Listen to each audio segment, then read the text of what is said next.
possible. La vie du Seigneur est une vie concrète et vivante et puissante et glorieuse et permanente. Amen. La vie spirituelle est un baume, tout le parfum de cette odeur, car Dieu a des odeurs. Il a des couleurs, des saveurs et des chemins qu'il a mis, qu'il a portés et déposés dans nos cœurs. La vie de l'esprit, c'est une vie consacrée, de renoncement, mais c'est une vie satisfaite, une vie de bonheur, qui nous conduit par l'esprit et non par la chair. Alléluia. Je voudrais qu'on prie le Seigneur avec ma nièce. Nous bénissons ton nom, nous rendons grâce. Oui, Seigneur.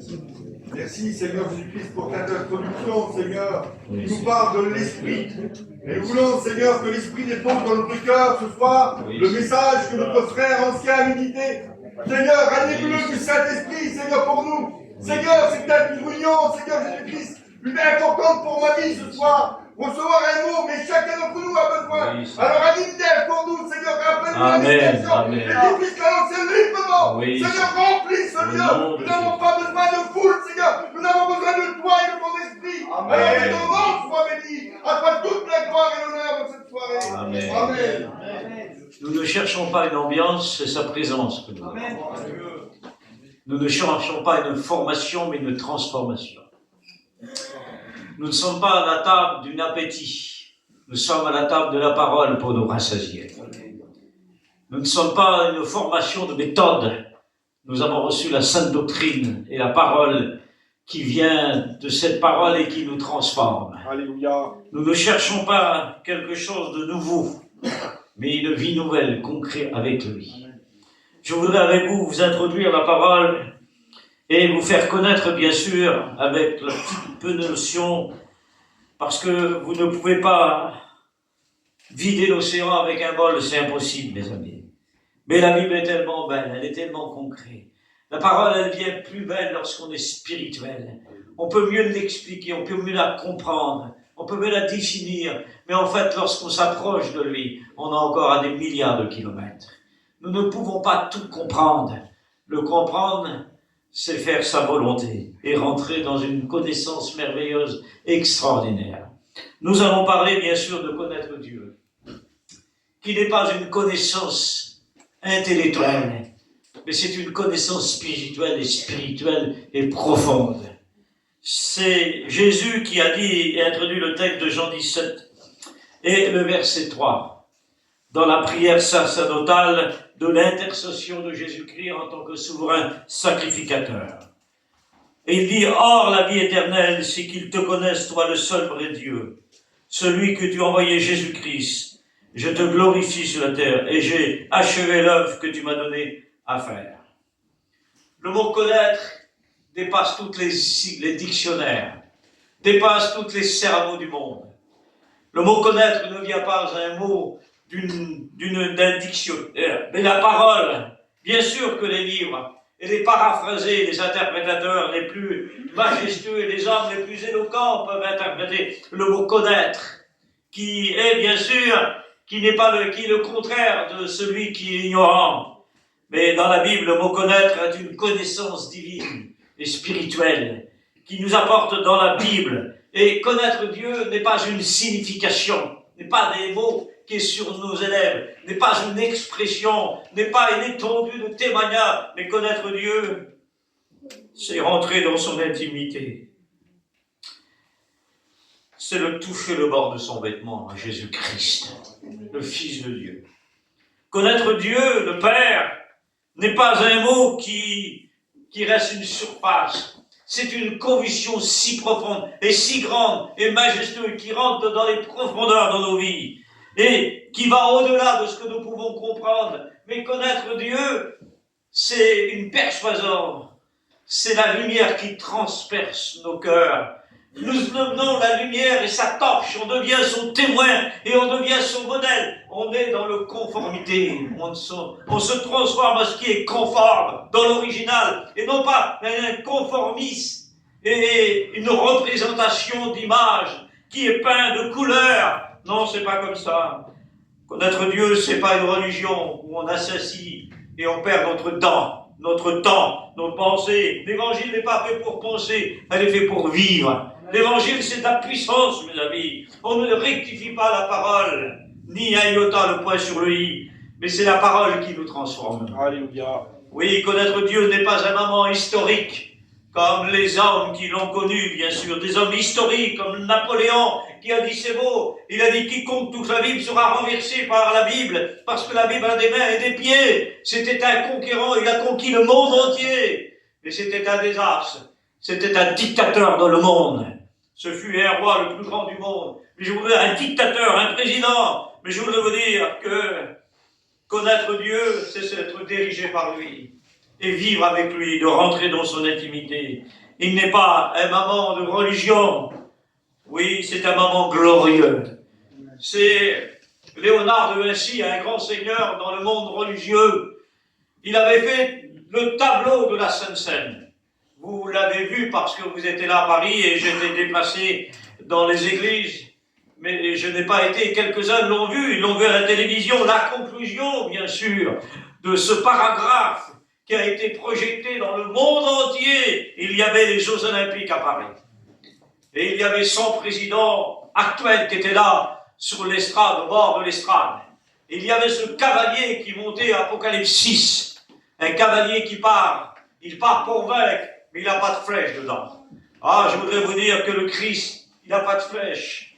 Il a porté la croix, il a été crucifié. Jésus-Christ est vivant, est puissant, est glorieux. Et c'est magnifique. C'est extraordinaire. Et les mondes ont vu ce spectacle. Un spectacle artificiel, intelligible, au-delà de la compréhension qu'on ne peut pas comprendre.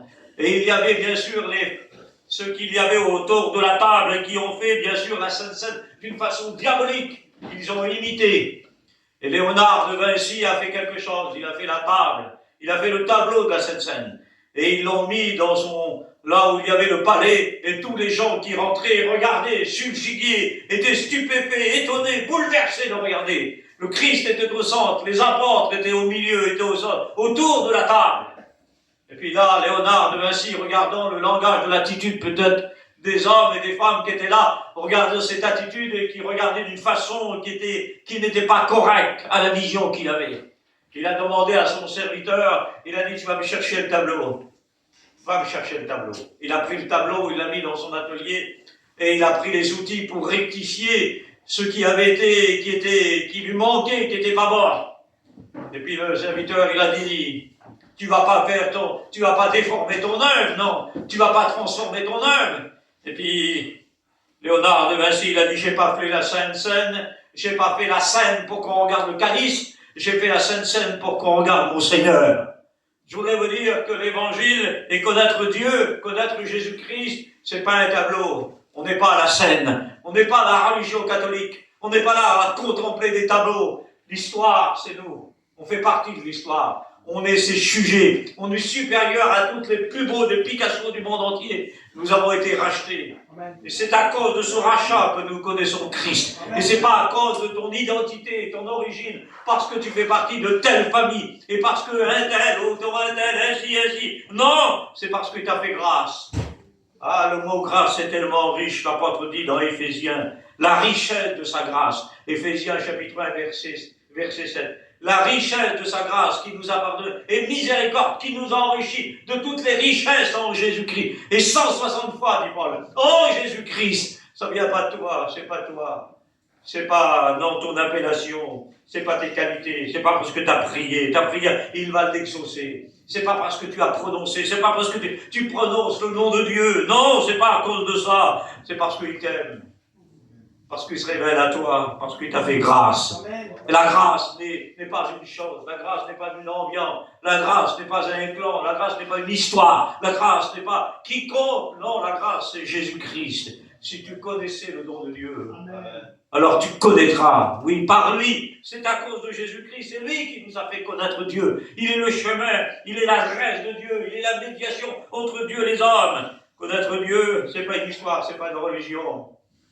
Non, c'est pas un langage de supériorité intellectuelle. Einstein, le plus gros cerveau du monde, qui pèse 300 grammes, son cerveau, il a découvert la bombe atomique dans la Deuxième Guerre mondiale, 6 mois après la guerre mondiale. Il a découvert la bombe atomique.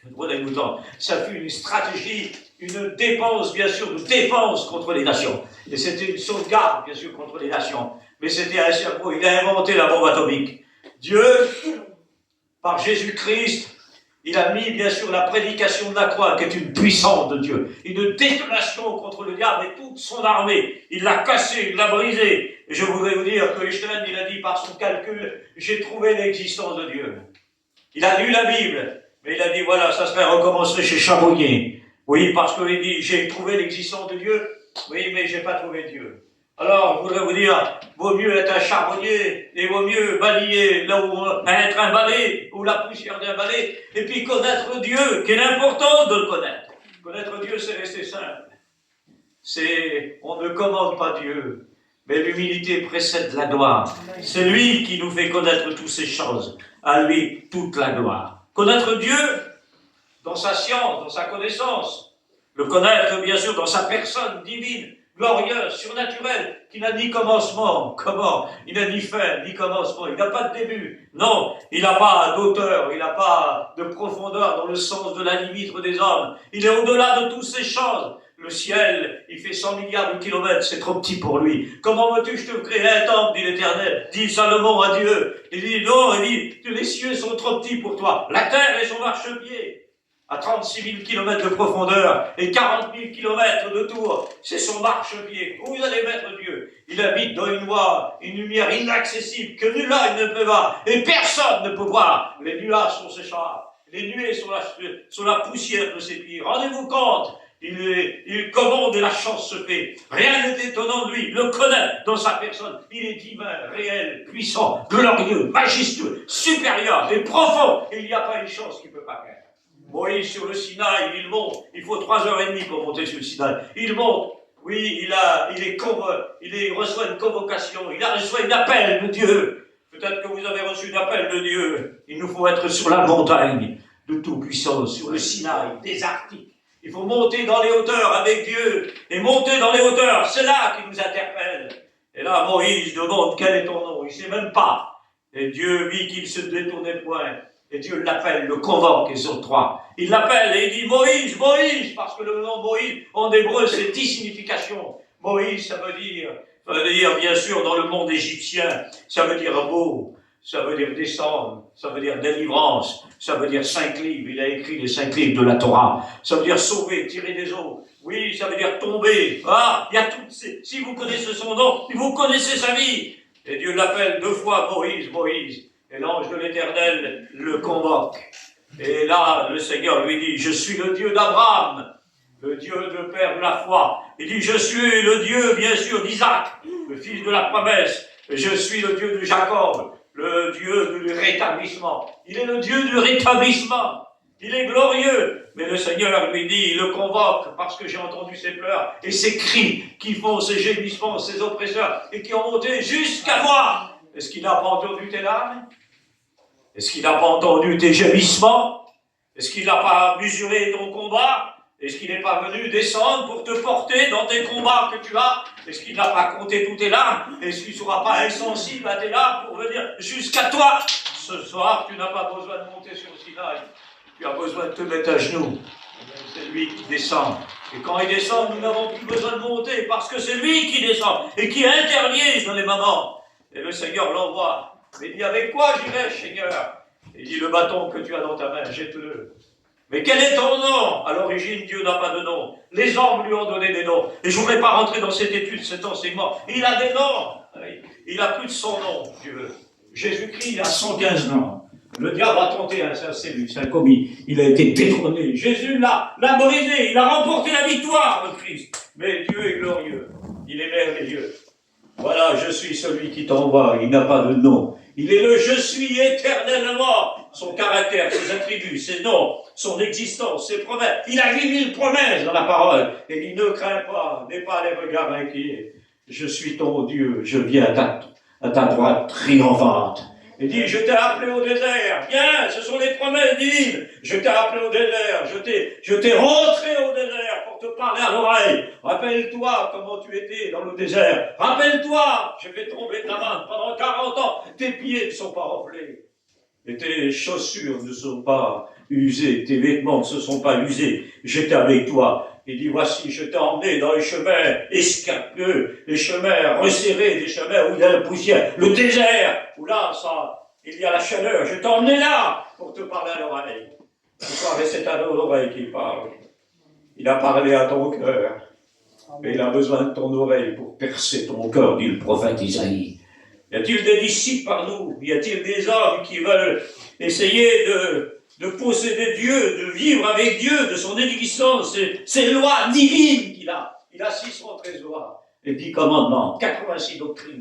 Oui, 66 livres. Dans toute la Bible, c'est merveilleux. Dieu, il est ce qu'il fait, ce qu'il n'est pas, mais la façon qu'il agit. On va découvrir d'une façon simple pour vous montrer, oui, connaître Dieu, c'est avoir une vie transformée.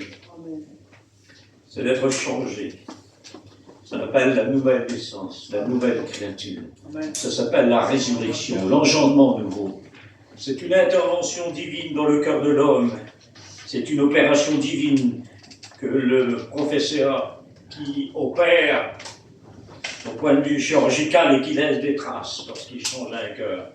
Mais lui, il opère sans laisser de traces, sans laisser d'aperçus, sans laisser, bien sûr, des traces, des larmes dans le corps qui est ouvert. Et je voudrais te dire que ce soir, si tu as des larmes, et si tu as peut-être des moments très difficiles qui sont en toi, où il y a des plaies qui sont en toi, si tu le connais, il fermera tes plaies. Il purifiera tes plaies. Il fermera tes plaies. Amen. Il ouvre la mer, mais il la ferme. Ah oui. Il marche dans le désert sans laisser de traces. Il porte nos cœurs sans se forcer d'une façon extraordinaire. Mais il fait danser, il fait descendre la manne sur notre table et il le remplit de joie, de bonheur. La vie nouvelle avec lui, c'est une vie intime et de transformée. La nouvelle naissance est une vie de résurrection, mais c'est une vie qui nous transporte dans l'au-delà. On est anticipé dans l'éternité. Oui, Jean 3,3. Oui, Nicodème ne connaissait pas. C'était le chef des pharisiens. Il avait une connaissance de l'Ancien Testament, de la Septante par cœur. Il pouvait interpréter les 240 ordonnances interdites et les 613 lois. Il n'y avait pas un homme qui parlait comme lui. Il avait reçu un devoir à 16 ans. À 12 ans, il pouvait prendre et discuter, mais pas prendre la parole, interdit. À 30 ans, il pouvait choisir une vocation. Il est devenu un rabbin, un docteur. Lorsque ce Nicodème qui annonçait la parole, on se taisait, on doublait le silence. Mais devant Jésus, il s'est bégayé, il ne sait plus comment faire. Il n'arrive pas à comprendre ce que Jésus dit. Si tu n'es pas né de nouveau, Nicodème, tu ne peux pas entrer dans le royaume des cieux. Oui, et le voir le royaume de Dieu et le royaume des cieux, parce que le royaume de Dieu, c'est Jésus sur la terre. Il n'est pas venu d'une façon frappante. Le royaume de Dieu, avant de rentrer dans le royaume des cieux, il faut avoir le royaume de Dieu. Et Jésus a dit à un moment, il a changé d'interprétation. Il a dit, le royaume de Dieu, il est en vous. Et ça, c'est la nouvelle naissance.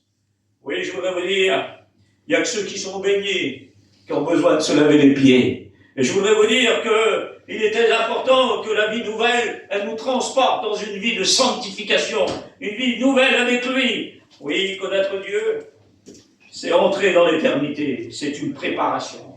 Et Nicodème dit, comment, Seigneur, un homme peut-il rentrer dans le sein de sa mère? Il le comprenait d'une façon morale, intellectuelle. Et Jésus, il réplique, Jean 3, il dit, mais comment tu es chef des pharisiens, docteur, et tu ne comprends pas ce que je te dis? Il faut que tu naisses de nouveau. Connaître Dieu, c'est d'être né de Dieu. Et celui qui est né de Dieu triomphe du mal, c'est un triomphe. Car le triomphe, il faut s'armer des significations, c'est plus grand que la victoire. Peut-être que tu vis une défaite dans ton foyer, dans ta vie, dans ton être, peut-être dans ta vie, peut-être rétrograde, peut-être ta vie qui n'est pas conforme à la parole, mais qui est peut-être transformée. Ta vie a besoin peut-être de s'approcher de Dieu et d'être rétablie. Je voudrais te dire que ce soir, le Seigneur est là. Il change les situations les plus grandes et les plus néfastes. Je voudrais te dire que le Seigneur est celui qui veut rentrer dans ta vie et qui veut mettre de l'ordre dans ta vie.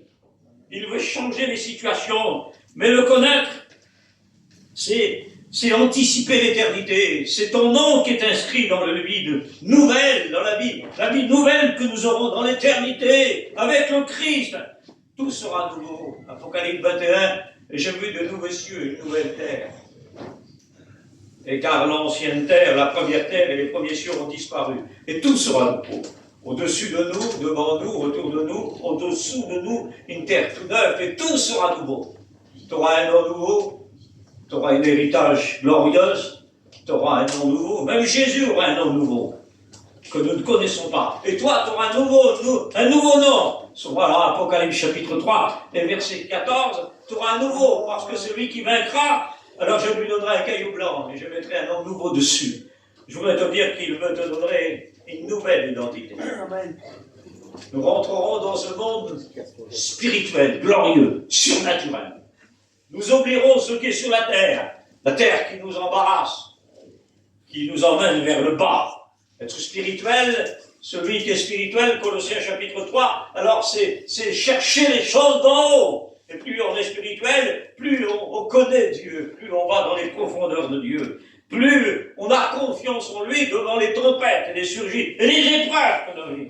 On se refuge en lui.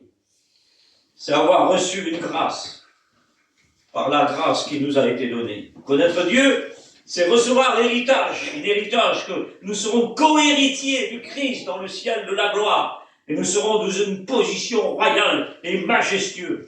Connaître Dieu, c'est avoir une espérance vivante et glorieuse. Au-delà de la mort, au-delà de la tombe, au-delà du deuil, au-delà de ce qui nous embrasse, de ce qui nous fait mal, et de ce qui nous ont séparés. Et nous sommes peut-être, oui, dans ce moment de séparation, car la mort des chrétiens, elle est glorieuse. Celui qui meurt, heureux celui qui meurt.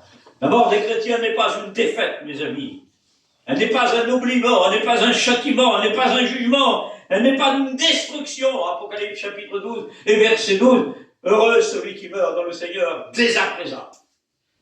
C'est les anges qui viennent le chercher et qui l'emmènent dans le paradis de Dieu, le Saint d'Abraham. Il se repent de toutes les œuvres qu'il a. Il a oublié sa souffrance. De quelle manière il est mort? Mourir dans la foi, comme Hébreux chapitre 11. Ceux qui sont morts dans la foi, ils ont quitté leur corps. Et avec leur âme et leur esprit, Dieu renvoyait une délégation des anges, Luc 16, verset 22. Et il a pris comme le diamant dans l'étui, et il l'emmène vers Dieu, dans le paradis. Et quand un chrétien rentre dans le paradis, il a anticipé déjà l'éternité, c'est-à-dire tout entier. Mais il est pour un temps dans le paradis. Et Jésus rentre dans le paradis, selon l'Apocalypse. Chapitre 6, verset 11. Il lui dit, il lui parle à l'oreille de se tenir en repos. Et ils sont braqués vers l'avenir. Ah, quelle espérance. Les tombes se brisent, mes amis. Les tombeaux se brisent. La ferraille, elle rouille. Je voudrais vous dire que l'espérance, elle ne rouille pas. Elle est comme une lampe dans l'âme qui, bien sûr, qui fait la stabilité des bateaux dans les vagues. Ah, vous avez l'espérance, il y a peut-être des vagues qui sont venues contre toi. Je voudrais te dire que connaître Dieu, c'est pas bouger. L'espérance que nous avons, elle n'est pas comme ceux qui n'ont pas d'espérance. Notre espérance, elle est en Jésus-Christ. Christ est vivant, il est vivant. Connaître Dieu, c'est le servir lui seul. Et se débarrasser de toute la terre. De tout ce qui vient nous ennuyer. Contentez-vous avec ce que vous avez. Vous avez un chalet, vous avez un Algeco, vous avez une maison, vivez avec ce que vous avez. Ne vous embarrassez pas des choses de la vie. N'essayez pas, vous avez une voiture, n'essayez pas d'avoir une plus belle. Vous avez une caravane, n'essayez pas de toucher encore plus grand. Vous avez des vêtements, bénissez Dieu. Vous avez des enfants en santé, alors bénissez Dieu. Amen. Si vous avez des enfants, des garçons comme mon garçon à moi, eh bien, priez Dieu. Demandez au Seigneur les actions de la grâce, parce que connaître Dieu, c'est lui faire confiance. C'est lui, Jésus, qui pardonne les péchés. Et c'est lui qui délivre les captifs. C'est lui la lumière, c'est lui le sauveur. Le péché a fait bien sûr des perdus. Mais Christ a des sauvés. Et Dieu cherche des adorateurs, mais en esprit et en vérité. L'adoration, c'est pas des louanges, c'est pas des mots simplement. Adorer Dieu, c'est dans ce qu'il est. Et le louer, c'est dans ce qu'il fait. C'est une dimension qui nous surpasse. Des vrais adorateurs. En esprit et par l'esprit de communiquer avec lui, se prosterner, tomber sur sa face, le adorer. C'est basé sur la personne divine de Dieu et de Jésus-Christ. C'est le Saint-Esprit qui nous attache à des chaînes d'or pour l'adorer. C'est adorer, c'est pas murmurer. La louange, c'est l'idée en hébreu d'aller flatter Dieu, alors que l'adoration, c'est dans sa personne. Le servir lui seul. Rien ne vient nous encombrer. La vie est trop compliquée, mes amis. Elle est tellement compliquée. Il y a des choses qu'on découvre. On découvre des choses, nos enfants, on donne toutes sortes de choses. On empoisonne nos enfants. Mais connaître Dieu, c'est Proverbe 22, 6. Enseigne tes enfants et plus tard, il ne s'en détournera pas des voies que tu as prises. Connaître Dieu, c'est lui donner toute la place. C'est lui qui croit en nous. Et c'est plus le monde qui nous attire. Et c'est plus le corps qui nous attire. Parce que Paul disait ceci, Galates 2, verset 20. Je suis crucifié avec Christ. La nouvelle naissance, c'est d'être mort avec Christ. C'est d'être celui avec lui. C'est d'être crucifié avec lui. Et c'est plus moi. C'est plus les tendances. C'est plus les choses de la terre. Et toutes les vitrines, tout ce qui est confort. Il vaut mieux être le radis de Dieu que le caviar du diable, mes amis. À cause du commerce, à cause des choses, à cause des ambitions, à cause du confort et des choses de ça. On a dévié. Vous courez bien, les Galates, dit Paul. Mais ils sont passés à notre évangile, au chapitre 1, verset 2, verset 3. Et Paul dit, même si, Paul n'affirme pas, parce qu'il n'a pas le droit d'affirmer. Un ange n'a pas de ministère, il est au service de l'Église, pour Dieu. Il n'a pas de ministère. Ce sont les hommes que Dieu a choisis, Éphésiens 4:11. Il les a choisis, quoi? Des folles, des faux? Non, il a choisi des choses folles, viles, faibles, pour confondre les sages. Il a établi en tant qu'apôtre, prophète, évangéliste, pasteur. Il a monté dans les hauteurs pour confondre les hommes. Mais je voudrais vous dire que les hommes n'ont pas le droit de plonger le regard dans la Bible. Et ils n'ont pas de ministère, ils sont au service de l'Église. Savez-vous que le corps du Christ est supérieur aux anges? Ils ne sont pas le corps du Christ, c'est tous ceux qui sont nés de nouveau, qui sont le corps du Christ. Ils sont supérieurs. Les anges n'auront pas de récompense au tribunal de Jésus-Christ. Non, ils sont interdits de regarder Dieu. Isaïe chapitre 6, ils se prosternent devant Dieu. Et ils adorent, ils se cachent devant Dieu. Et ils adorent. Ce sont des esprits, dit l'auteur aux Hébreux. Mais ils n'ont pas le droit de plonger le regard. Ils n'ont pas de don spirituel. Ils ne parlent pas en langue. Ils n'ont pas de baptême du Saint-Esprit. En avez-vous compte que vous avez ce privilège supérieur? L'Église est supérieure aux anges. Et les anges sont supérieurs au monde. Un seul ange, il a tué 185 000 ans dans l'Ancien Testament. Rendez-vous compte, quelle puissance il a un ange. Et les serviteurs de Dieu et le corps du Christ sont supérieurs. Ils ont une privilège supérieur, ils sont inscrits dans le livre de vie. Ils ont le privilège de plonger le regard dans la vie. Ils ont les richesses du Christ. Et nous le verrons tel qu'il est. Mais le servir, c'est le servir lui seul. Et tu ne pourras pas servir deux choses à la fois. Impossible, s'attachera à l'un et tu te détacheras de l'autre. Et c'est lui donner toute la place. Le Seigneur a besoin que tu lui donnes toute la place. La place tout entière. Tu ne semenceras pas de deux semences. Tu ne t'habilleras pas de deux couleurs. Tu n'auras pas une tunique de deux couleurs. Tu ne produiras pas de l'huile qui est pure. Tu prendras l'huile qui est pure. Celle qui coule, Exode chapitre 30. Celle qui est pure, si tu la prends, tu la mettras sur ta poitrine et tu la mettras sur tes épaules. Si tu la mélanges, tu seras retranché du peuple. Tu me serviras lui seul. Quand le diable s'est approché de Jésus-Christ, le Fils de Dieu, en Matthieu chapitre 4, il lui a dit, si tu te prosternes devant moi, alors je te donnerai toute cette gloire. Et Jésus lui a répondu, tu ne tenteras pas le Seigneur ton Dieu. Il l'a renvoyé dans Deutéronome. Il l'a détrôné, il l'a cassé, il l'a défié, Jésus-Christ. Il le savait, Jésus. Le diable savait que c'était Jésus.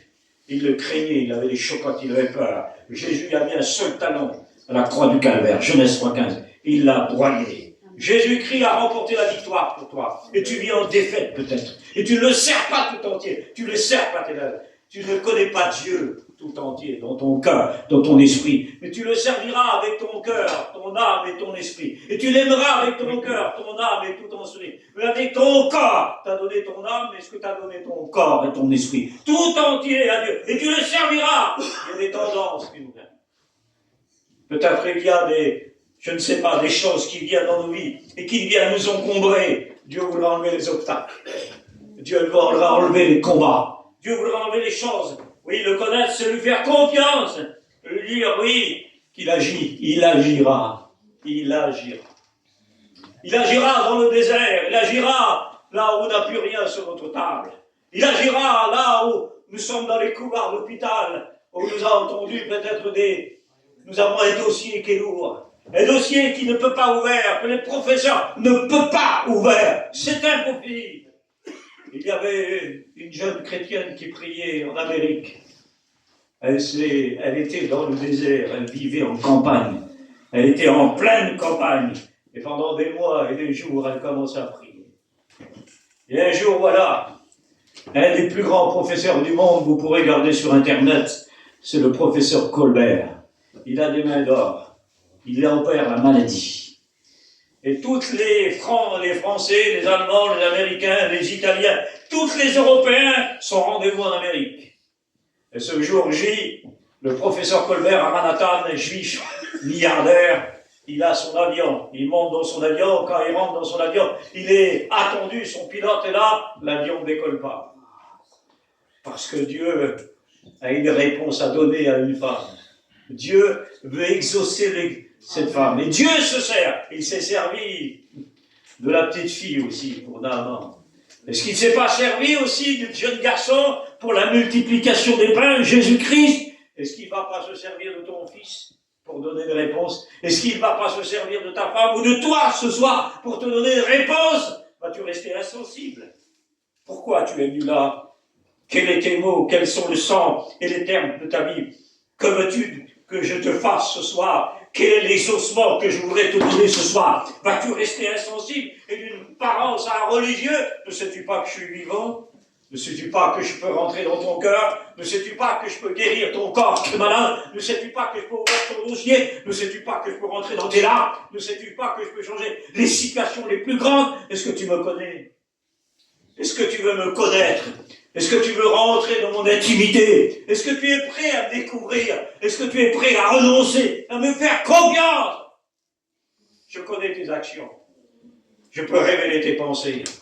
Je peux parler à ta vie. Je parle à ta vie parce que je vais changer les situations. Tu es un obstacle et tu es comme un mur. Tu es comme une pierre qui est brutale, qui n'a pas été taillée. Je voudrais te tailler.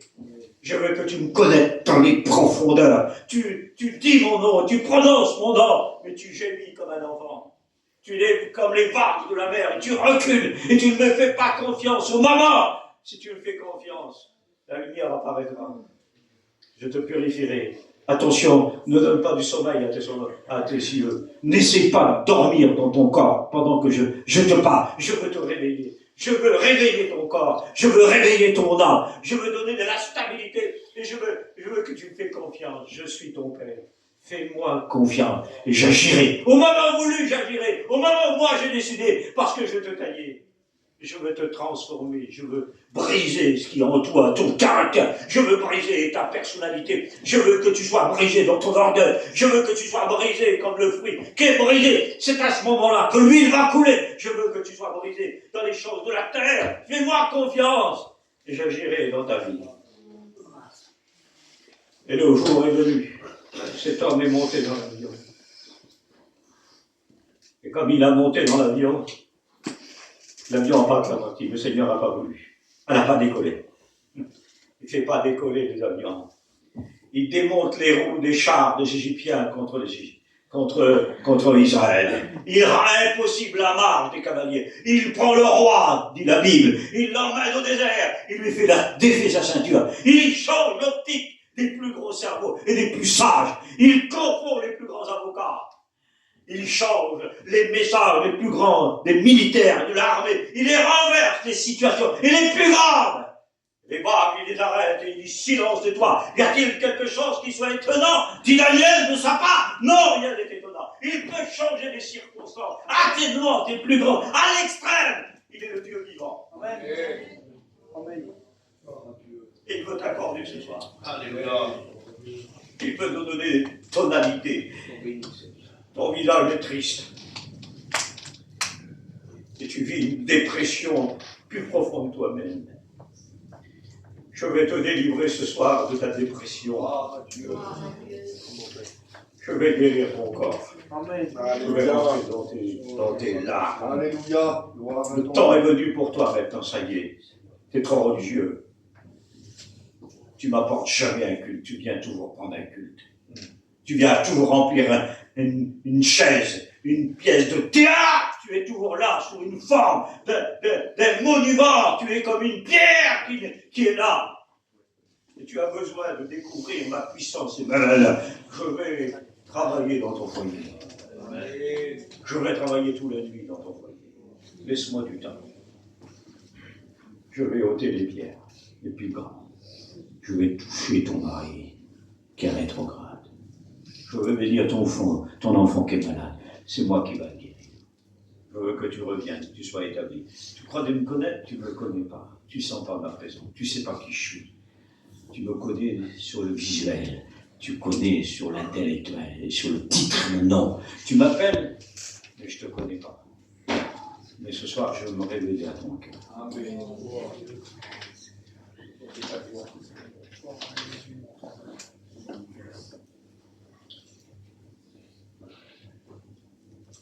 Ma délivrance, elle sera puissante. Je vais enlever les attaques des forteresses du diable qui est contre toi. Je reculerai les ténèbres qui viennent t'attaquer. Je mettrai la lumière aussi profonde dans ta vie. Je t'emmènerai dans les hauteurs des rochers. Je te planterai dans les hauteurs pour que le diable ne t'attaque pas. Je te protégerai. Je vais mettre un mur 6 épis, si grand que le diable ne pourra pas te percer. Tu deviens ce soir mon sujet. Je t'aime. Et mon amour, elle perce la nuit. Elle arrête les craintes. Mon amour te portera. Elle t'aidera. Elle t'entourera. Je te donnerai de la vigueur. Je sais que tu es à terre. Je veux que tu me connais, le Dieu des cieux, le Dieu de Daniel. À lui la gloire. Amen. À lui la gloire. Amen. Les actions de Dieu, de la façon dont il parle, de quelle manière il parle, et comment il parle. Et cet homme est monté dans l'avion. Elle n'a pas parti. Alors il a pris sa voiture, sa grosse voiture. Il a pris ses valises. Et puis l'Amérique, ça fait de 7 à 8 000 km de long, de large, avec des étapes, plusieurs étapes, plus de 50 étapes. Et il a traversé. Regardez ce que Dieu fait. Pendant que la sœur, elle priait en pleine campagne, dans la brousse, cet homme qui est connu du monde entier, pour prendre ses honoraires, ça coûte des fortunes de dollars. Impossible de l'avoir. Mais Dieu change les choses. C'est pas la réunion, c'est pas toi qui vas à la réunion, c'est la réunion qui vient à toi. Amen. C'est pas toi qui viens vers le Seigneur, c'est le Seigneur qui vient vers toi. C'est pas le docteur qui vient vers toi, c'est le généraliste qui vient vers toi pour te guérir. Écoutez, l'auto, elle a tombé en panne, en pleine campagne, en brousse. Et en face de lui, il y a la maison. Il ouvre la porte, il frappe. Et comme il frappe, parce qu'elle connaissait Dieu. Si jamais la porte ne s'ouvre pas, le plan de la providence, du dessein, du plan divin de Dieu ne s'accomplit pas. Mais il a mis un plan devant toi. Il a mis une porte devant toi, que personne ne peut ouvrir. Qu'il était impossible sur le plan physique, puissance, matériel, argent. C'était impossible. On n'aurait pas misé sur toi, ni sur moi. Il a mis une porte, une œuvre qui va se servir de toi. Il rendra ton service plus grand. Il y a des portes, l'acte 12, la porte de fer, elle s'est ouverte elle-même. La porte ne s'est pas ouverte. Mais il brise les verrous des portes. Et la porte a s'ouvert. C'est une jeune femme de 40 à 45 ans. J'ai ma voiture qui est en panne. Le téléphone ne marche plus. L'auto, Elle tombe en panne. L'avion ne décolle plus. Dieu fait faire des détours. Vaut mieux les détours que les raccourcis des hommes. Il vaut mieux le désert pour être fortifié et transformé, comme Israël et Moïse. Il rentre. Je vous en prie, rentrez. Je veux téléphoner, j'ai ma voiture. Mais je vous en prie. Je vais vous faire un thé et un café. Et elle s'assoit. Il s'assoit. Il revient s'assoit. Elle est debout, elle tient son petit comme ça. Et puis elle regarde l'homme. Et elle commence à pleurer. Elle va pleurer par rapport à ce qu'il dit. C'est un psychologue, c'est un cerveau, le monsieur-là. Et il dit, votre enfant est malade. Oui, il est malade, il est atteint de la maladie. Elle dit, il y a un seul docteur au monde, professeur au monde, qui peut le guérir. Il est à New York, à Manhattan. C'est le professeur Colbert. Mais ses honoraires sont trop chers, je ne peux pas y aller. Il est en face. Il dit, je suis le professeur Colbert. Vous ne payerez pas, je vais guérir votre enfant. Celui qui va venir ce soir, c'est pas toi. Lui, il arrive connaître Dieu. C'est lui faire confiance. Quand le Seigneur fait quelque chose, c'est parfait. Quand les collines se déplacent, et que le nuage s'en va, et que le ciel est devenu du plomb, quand le diable a envoyé toute son armée contre nous, et que les murs sont épais, il fait chanceler la terre, c'est lui qui arrive. Il fait tomber les plus grandes murailles de Jéricho à 7,50 m de profondeur et 9 mètres d'auteur, par la foi. Qu'est-ce qu'il peut faire? C'est lui qui arrive. C'est pas toi, c'est lui qui vient. Il se révèle à toi. Et tout à coup, lui, il dit comment? Il dit, vous avez de la foi comme ça? Il dit, je comprends pas, je n'arrive pas à comprendre. Votre enfant n'a pas été guéri. Il dit, moi, je vais guérir votre enfant, vous ne payerez pas les honoraires, tu n'as rien à payer ce soir. Il a tout payé. Amen. Par ses meurtrissures, nous sommes guéris. Amen. Et là, il a dit, ça y est, j'ai compris. Le Saint-Esprit l'a convaincu de péché de justice. Il s'est converti à Jésus-Christ, le plus grand professeur du monde. Hudson Taylor, 1994, cette dernière course, il a connu le Seigneur. Il a dit, mon livre de chevet, il dit, c'est Jésus-Christ. Il a rencontré le Christ.